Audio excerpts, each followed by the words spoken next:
회복, 구원, 그리고 사명이라는 제목으로 같이 말씀의 은혜를 나누길 원합니다. 우리 먼저 옆 사람과 함께 이렇게 인사해 보셨으면 좋겠습니다. 당신을 만나서 참 좋습니다. 이렇게 함께 인사해 볼까요? 당신을 만나서 참 좋습니다. 네, 우리 또 한 번 하실 때는 당신을 만나서 참 감사합니다. 이렇게도 인사해 주세요. 당신을 만나서 참 감사합니다. 네, 자, 하나님께서 우리 삶 가운데 이렇게 허락해 주신 귀한 만남들이 너무나 많음에 참 감사합니다. 우리는 살면서 수많은 만남들을 경험하며 살아갑니다. 가깝게는 가족들의 이제 어떤 만남으로부터, 또 학창 시절을 우리가 보내며, 또 선생님과 또 친구들을 많이 만나셨을 것입니다. 또 교회에서는 또 어떻죠? 마음이 맞는 동역자들을 함께 만나서 같이 교제하며 은혜를 나누신 기억도 아마 많이 있으실 것입니다. 그 중에서도 유독 영향력이 컸던 그런 만남들이 있으셨나요? 저도 한번 이렇게 저의 지난 삶을 되돌아봤을 때, 제가 이제 고등부 학생일 때 또 교회 전도사님과의 그 만남이 영향이 참 컸던 것 같습니다. 지금은 이제 모리타니아에 선교사로 나가 계시는 선교사님으로 지금 사역하고 계시는데, 그분께 참 받았던 영향력이 많이 컸던 것 같습니다. 그리고 또 대학 청년부 때 담당 목사님들과의 만남도 컸었고, 그 시기에, 어렸던 그 시기에 또 비전을 품게 되고, 또 방향을 잡게 되고, 또 인생의 정말 중요한 가치가 무엇인지를 조금씩 깨달아가던 그런 시기였던 것 같습니다. 이처럼 우리 삶에 누구를 만나느냐는 그 인생의 성장과 걸음에 엄청난 영향을 미친다고 할 수 있습니다. 어떤 만남은요, 그 영향력이 너무나 커서 인생의 방향이 아예 달라져 버릴 수도 있는 그런 만남도 있다라는 것입니다. 오늘 우리가 함께 살펴볼 말씀에 그런 인물들이 등장하는데요, 성경 속 3명의 인물들을 우리가 같이 살펴보기를 원합니다. 그들이 누구를 만나고 또 어떻게 회복되었는지, 또 어떻게 변화되고 세워지게 되었는지를 함께 살펴보며 은혜를 나누는 시간 되기를 소원합니다. 네, 우리가 오늘 함께 성경의 본문으로 읽지는 않았지만, 우리가 먼저 살펴볼 인물은 성경의 오랜 병자로 등장하는 베데스다 못에 주저앉아 있었던 한 병자입니다. 요한복음 5장 2절에서 9절의 말씀에 그 병자의 이야기가 나오는데, 우리 혹시 자막이 준비되었으면 저와 함께 한 절씩 한번 2절부터 9절까지 교독해 보도록 하겠습니다. 제가 먼저 2절부터 읽겠습니다. 예루살렘에 있는 양문 곁에 히브리 말로 베데스다라 하는 못이 있는데 거기 행각 5이 있고,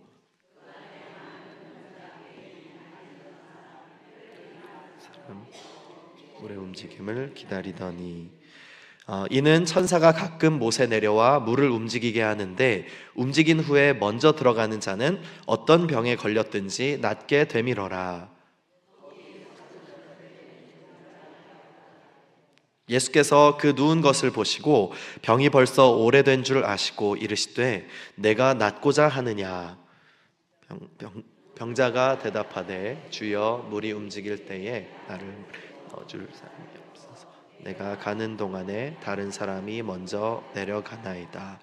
예수께서 이르시되 일어나 내 자리를 들고 걸어가라 하시니, 사람이 곧 나서 자리를 들고 걸어가니라. 이날은 안식일이니. 아멘, 아멘. 네, 오늘 이 본문 말씀을 보니까요, 38년이나 되었던 이 병자가 어디가 아파서 이제 이곳에 주저앉아 있었습니다. 어디가 이제 아파서 주저앉아 있었는지는 정확히는 알지 못하겠습니다. 그러나 분명한 것은요, 38년이라는 긴 시간 동안에 그 병에서 고통받아 왔고, 또 이 병이 매우 오래되었다라는 것입니다. 여러분, 베데스다라는 못은요, 우리가 잘 알고 있듯이 많은 병자들이 모여있는 곳이었습니다. 왜냐하면 그 이유가 있었는데, 이곳 연못이 가끔씩 물이 움직일 때가 있는데, 그때 가장 먼저 이 연못에 뛰어들어가는 사람은 누구든지, 그 사람이 어떤 아픔을 가지고 있고 어떤 질병을 가지고 있든지 간에 바로 그 순간 가장 먼저 들어가는 사람은 누구든지 병에서 나아서 고침을 받을 수 있다라는 그런 전설이 있었기 때문입니다. 여러분, 이 38년 된 병자의 이 이야기는요, 끊임없는 경쟁사회의 단면을 보여줍니다. 성공하는 자 아니면 나고자만 존재하는 이 잔인한 곳에서 아무런 소망이 없었던 이 38년 된 병자가 한 사람을 만나게 됩니다. 그 사람이 누구였죠? 맞습니다. 바로 예수님을 만나게 됩니다. 예수님께서 이 병자를 만나셔가지고 그에게 물으셨던 질문이 있었는데 바로 이 말씀이셨습니다. 내가 낫고자 하느냐? 이 질문을 하십니다. 여러분, 이 질문 속에는요, 우리의 오래 묵은 마음을 깨우치게 하시는 주님의 은혜가 있는 줄 믿습니다. 정말 낫고자 하는 의지가 있는가? 변화되고자 하는 그런 마음이 있는가? 이제 정말 지난날의 그 삶을 정리하고 새로운 인생의 걸음을 시작할 준비가 되었는가? 이 질문을 하시는 것이겠죠? 여러분, 그래서 이 38년 된 병자의 이야기는요, 우리의 삶과도 참 맞닿아 있는 부분이 많이 있는 것 같습니다. 세상의 현실과 세상이 추구하는 가치관에 휩쓸리고 억눌리며 살아온 우리의 모습이 너무나도 많기 때문에 그렇습니다. 특히 이 병자가 예수님께 하는 대답을 우리가 살펴보면요, 그의 마음을 사로잡고 있는, 그의 마음을 가득 꽉 채우고 있는 것이 무엇인지를 우리가 알 수 있습니다. 요한복음 5장 7절 말씀인데 한번 함께 읽어보겠습니다. 시작. 나를 못에 넣어주는 사람이 없어. 내가 가는 동안에 다른 사람이 먼저 내려가나이다. 내가 가는 동안에 어떻다는 거죠? 다른 사람이 먼저 저 물에 내려갑니다. 그러니까 나보다 더 잘나고 더 유능한 사람이 더 앞서간다는 거예요. 나도 열심히 해서 저기까지 가고 싶은데 그것보다 훨씬 빨리 들어가는 나보다 더 유능한 사람들이 많이 있습니다. 여러분, 이것은요, 나보다 더 잘난 상대방을 바라보며 한없이 무너지는 자신을 비교하고 있는 것입니다. 여러분, 비교는요, 우리의 영혼을 병들게 합니다. 비교하기 시작하면요, 앞으로 그 사람만 보이기 시작하는 것입니다. 다른 사람과 나를 건강하지 못하게 비교하는 그 시선은 우리의 영혼에 엄청난 그 아픔과 상함과 해악을 가져온다라는 것이죠. 하나님이 우리에게 베푸신 그 은혜의 감격을 빼앗겨 버리는 것입니다. 그 삶에 평강과 감사가 있을까요? 그것도 빼앗겨 버리는 것이죠. 그 기쁨이 없어지는 것이죠. 그나마 나에게 있었던 하나님이 주신 그 소중한 것들을 소중하게 보지 못하게 하고 감사하게 보지 못하게 합니다. 마치 출애굽 1세대가 어떻게 했었죠? 광야에서 그곳에서 하나님이 지키시고 은혜 가운데 먹이시고 입히시는 은혜가 있었음에도 불구하고 광야에서 원망하잖아요. 애굽에서는 우리가 고기도 먹고 다양한 음식들을 많이 먹었는데 이곳에서는 이 하찮은 이거밖에 없구나, 만나밖에 없구나, 이렇게 비교하기 시작하게 되는 것입니다. 여러분, 그런 인생은요, 늘 다른 사람과 나 자신을 비교하고 패배감으로, 무력함으로 그렇게 살아갈 수밖에 없다라는 것입니다. 저도 참 지난날의 저의 모습을 돌아보면 비교가 참 많았던 인생이었더라고요. 지난 삶을 돌아보면 얼마나 참 비교가 많고 참 저 상대방과 나에 대해서 이렇게 보는 시선이 너무나 많았나 모르겠습니다. 특히 친한 친구들과 제 자신을 그렇게 많이 비교를 했습니다. 그러겠죠. 아무래도 우리가 비교를 한다는 것은 가까운 사람과 나를 주로 비교하게 되잖아요. 그러니까 친한 사람, 또 주변의 이웃, 개똥이 엄마, 이렇게 우리가 비교를 많이 하게 됩니다. 가까운 그 사람들. 당연히 그 비교를 많이 하게 되면 어떻죠? 내 마음에 평안함이 없어집니다. 그리고 시기와 질투와 욕심과 탐욕이 그렇게 가득하게 올라오더라고요. 하나님이 저에게 주신 저만의 독특한 저의 성품과 인격과 어떤 그 성향들을, 그 소중한 것들을 보지 못하고, 재능들을 보지 못하고 정말 그 사람에게 있는 것, 그 나에겐 없는 그것만 바라보게 하는 그런 모습이 이 비교의 엄청난 그 악한 영향력이었습니다. 그러다 보니 어떻죠? 늘 패배감에 살게 되고, 그런데 또 어때요? 자존심은 또 세고, 자존심은 막 세고, 패배감에 살아가는데 자존심은 세고, 이런 어떤 모습들이 저에게 나타나더라고요. 그런데 예수님을 만난 이후에 제게 허락하신 많은 것들을 하나님께서 되돌아보게 하시면서 조금씩 점차적으로 저를 회복시켜 가신 그런 은혜가 있었습니다. 여러분은 어떠셨습니까? 혹시라도 우리 마음에 어긋나 있던 그런 오래된 비교의식, 그런 어떤 패배의식이 괴롭혀 오던 그런 나의 삶은 아니셨나요? 여러분, 그런 삶의 모습이 우리에게 혹시라도 있었다면 오늘 예수님을 만난 이 베데스다의 병자처럼 우리도 주님을 만나 지난 인생이 정리되고 놀라운 회복의 은혜가 함께 하시기를 축복합니다. 내가 낫고자 하느냐? 이렇게 물어보시는 주님 앞에 우리가 아멘으로 화답하시며 그 자리에서 힘있게 일어나시기를 축복합니다. 그럼 하나님께서 그 문제를, 우리 마음의 그 비교와 그 패배감과 그 어떤 그 수치심의 문제들을 하나님께서 만지시고 다루어 가시기 시작하실 것입니다. 하나님께서 회복하시면요, 그것이 회복되더라고요. 그 은혜 가운데 일으켜 세우시더라고요. 하나님께서 그 놀라운 은혜가 우리 모든 성도님들 가운데 함께 하시길 축복합니다. 두 번째로 예수님을 만났던 인물은 바로 삭개오입니다. 우리가 함께 읽었는데 우리 전체적으로 좀 더 함께 읽어보면 좋겠습니다. 누가복음 19장 2절에서 10절까지의 말씀을요, 저와 함께 한 절씩 교독해서 읽어보겠습니다. 삭개오라 이름하는 자가 있으니 세리장이요 또한 부자라. 그가 예수께서 어떤 사람인가 하여 보고자 하되 키가 작고 사람이 많아 할 수 없어 앞으로 달려가서 보기 위하여 돌무화과 나무에 올라가니 이는 예수께서 그리로 지나가시게 되밀어라. 그곳에 이르사 쳐다보시고 이르시되 삭개오야 속히 내려오라.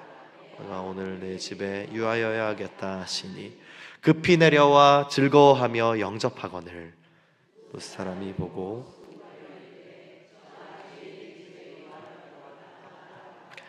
삭개오가 서서 주께 여짜오되 주여 보시옵소서 내 소유의 절반을 가난한 자들에게 주겠사오며 만일 누구의 것을 속여 빼앗은 일이 있으면 내 갑절이나 갚겠나이다. 그래서 이르시되 구원이 이 집에 이르렀으니 이 사람도 아브라함의 자손이미로다. 함께 읽겠습니다. 인자가 온 것은 잃어버린 자를 찾아 구원하려 함이니라. 아멘. 여러분, 삭개오는요 세리장이었습니다. 신약에 등장하는 세리는 세금을 수금하고 관리하는 그런 직업이었죠. 지금으로 치면은 어떤 세무소 직원 정도 된 어떤 직업이 세리라는 직업이었을 것입니다. 그런데 오늘 본문에서 삭개오를요 세리장으로 소개하고 있는데요, 그러면 아마 세무소장 정도 되는 고위 직종의 업을 가진 사람이었다라는 것을 우리가 알 수 있습니다. 그런데 이 당시 세무소는요 지금 우리의 세무소와는 그 정서가 좀 아주 많이 달랐습니다.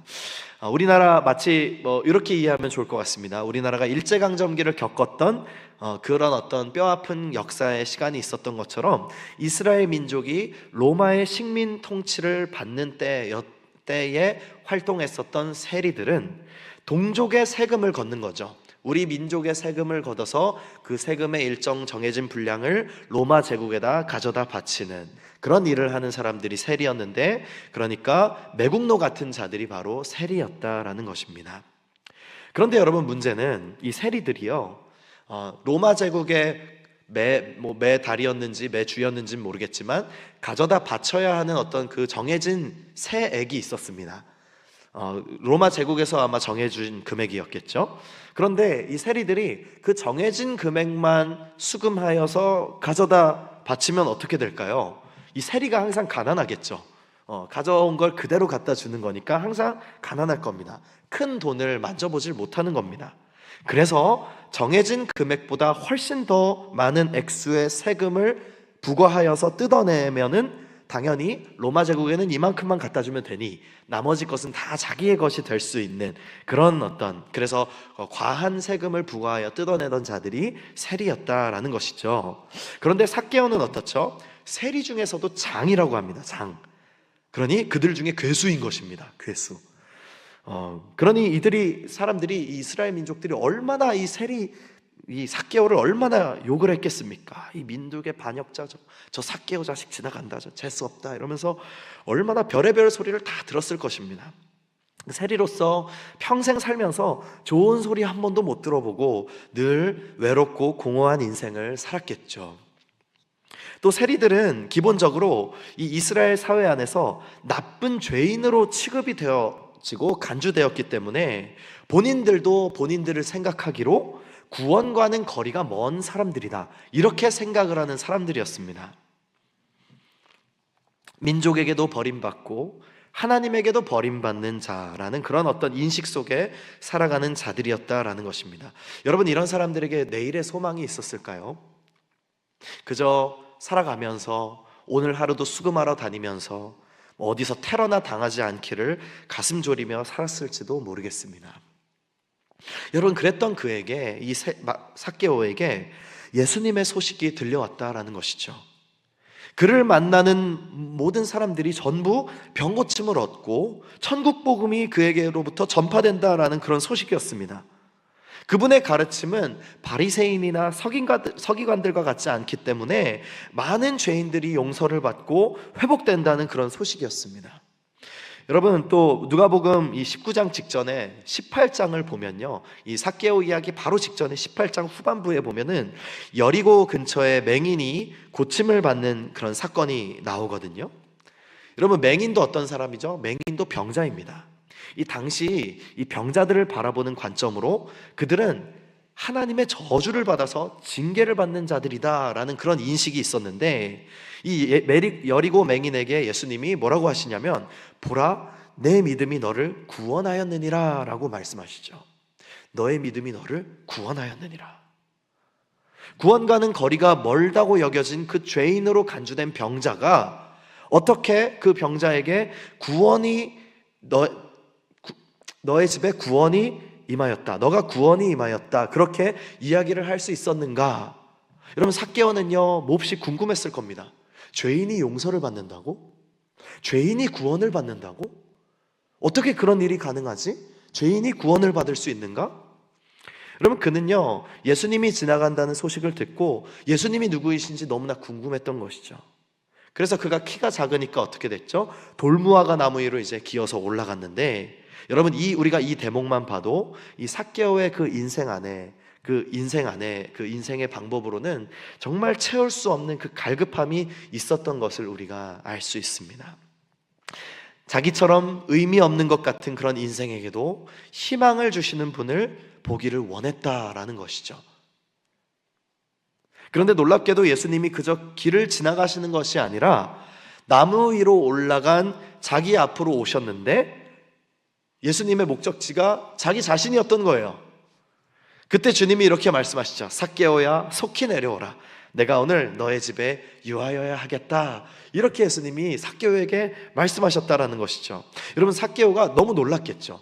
예수님이 그냥 지나가는 것이 아니었어요. 예수님이 나의 이름을 어떻게 아셨지? 당연히 우리 예수님 아시죠. 전능하신 하나님이시잖아요. 그렇기 때문에 삭개오의 이름을 알고 계십니다. 오셔서 삭개오야, 내려오라. 내가 오늘 너의 집에 유하여야겠다. 이렇게 말씀하시니 삭개오는요 설명할 수 없는 그 평안과 기쁨이, 그 감격이 아마 그의 마음 깊은 곳으로부터 그를 회복해 했던 것 같습니다. 그가 예수님과 함께 식사하는 중에 놀라운 고백을 하게 됩니다. 누가복음 19장 8절 말씀을 같이 한번 읽어보겠습니다. 시작. 삭개오가 서서 주께 여짜오되 주여 보시옵소서, 내 소유의 절반을 가난한 자들에게 주겠사오며 만일 누구의 것을 속여 빼앗은 일이 있으면 네 갑절이나 갚겠나이다. 아멘, 아멘. 여러분, 그동안 막 쥐어 짜내듯이 긁어 모았던 그 재물이 어떻게 했다는 거예요? 자기 자신에게 참된 만족을 주지 못했다는 거예요. 이 돈만 많으면은 이 공허한 인생을 좀 채워볼 수 있을 줄 알았는데 그러지 못했다는 것을 삭개오는 이미 알고 있었던 겁니다. 그렇게 자신의 삶을 공허하게 살아오던 그 인생이 변화된 거죠. 예수 그리스도를 만남으로 변화되었던 것입니다.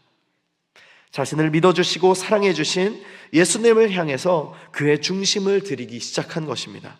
주께서 원하시는 정의와 공의를 행하며 가난한 자들과 약한 자들을 위해서 자신의 것을 나누기 시작합니다. 삶의 변화가 시작된 것이죠. 여러분, 이것이 구원 얻은 인생의 놀라운 고백인 줄 믿습니다. 우리 9절 10절 말씀을 함께 읽어보겠습니다. 시작. 예수께서 이르시되 오늘 구원이 이 집에 이르렀으니 이 사람도 아브라함의 자손이미로다. 인자가 온 것은 잃어버린 자를 찾아 구원하려 함이니라. 아멘, 아멘. 우리 성도 여러분, 우리 주님은 삭개오에게 찾아오신 것처럼 오늘 우리를 찾아오시는 주님이신 줄 믿습니다. 요한계시록 3장 20절에 이렇게 말씀하십니다. 볼지어다 내가 문 밖에 서서 두드리노니 누구든지 내 음성을 듣고 문을 열면 내가 그에게로 들어가 그와 더불어 먹고 그는 나와 더불어 먹으리라. 아멘. 우리가 드리는 이 예배가 구원의 기쁨과 감격이 선포되고 회복되는 그런 은혜의 예배가 되기를 간절히 소원합니다. 이 사람도 내 것이다, 아브라함의 자손이로다, 이렇게 기쁨으로 외치시는 주님이 오늘 우리의 삶에 함께 하시는 주님이신 줄 믿습니다. 아멘, 아멘. 우리가 마지막으로 함께 살펴볼 예수님을 만나서 변화된 인생은 바로 사도 바울입니다. 우리 사도행전 22장 3절에서 5절 말씀을 먼저 함께 좀 교독하면서 읽어보도록 하겠습니다. 나는 유대인으로 길리기아 다소에서 났고 이 성에서 자라 가말리엘의 문화에서 우리 조상들의 율법의 엄한 교훈을 받았고 오늘 너희 모든 사람처럼 하나님께 대하여 열심히 있는 자라. 내가 이 돌을 박해하여 사람을 죽이기까지 하고 남녀를 결박하여 넘겼노니 이에 대제사장과 모든 장로들이 내 증인이라. 또 내가 그들에게서 다메섹 형제들에게 가는 공문을 받아가지고 거기 있는 자들도 결박하여 예루살렘으로 끌어다가 형벌을 받게 하려고 가더니. 아멘, 아멘. 여러분, 이 본문에서요 바울이 자신을 소개합니다. 자신이 이렇게나 열심을 냈고 유대교의 진심이었던 사람이었다라는 것을 밝히고 있습니다. 그러니까 출신 성분도 어떻다는 거죠? 골수 유대인이라는 거예요. 나는 유대인으로서 공부도 많이 했던 사람이다, 가말리엘의 문화에서 수업을 받았던 사람이다, 이렇게 자기를 소개하고 있죠. 여러분, 이 바울은요 나사렛 예수도당이 너무나 싫었어요.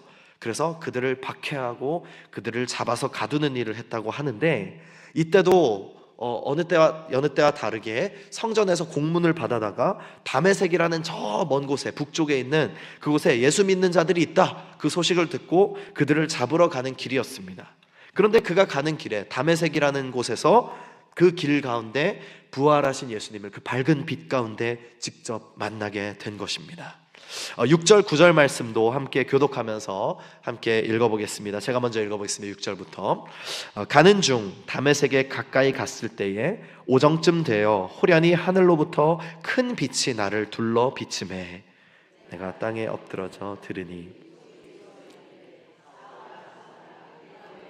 박해하느냐 하시거늘 내가 대답하되 주님 누구시니까 하니 이르시되 나는 내가 박해하는 나사렛 예수라 하시더라. 나와 함께 있는 자들은 빛은 보면서도 나에게 말씀하시는 이의 소리는 듣지 못하더라. 아멘. 사울아 사울아 내가 왜 나를 박해하느냐. 여러분, 그는 너무나 놀랐습니다. 예수님의 이 이야기를 듣고 너무 놀랐습니다.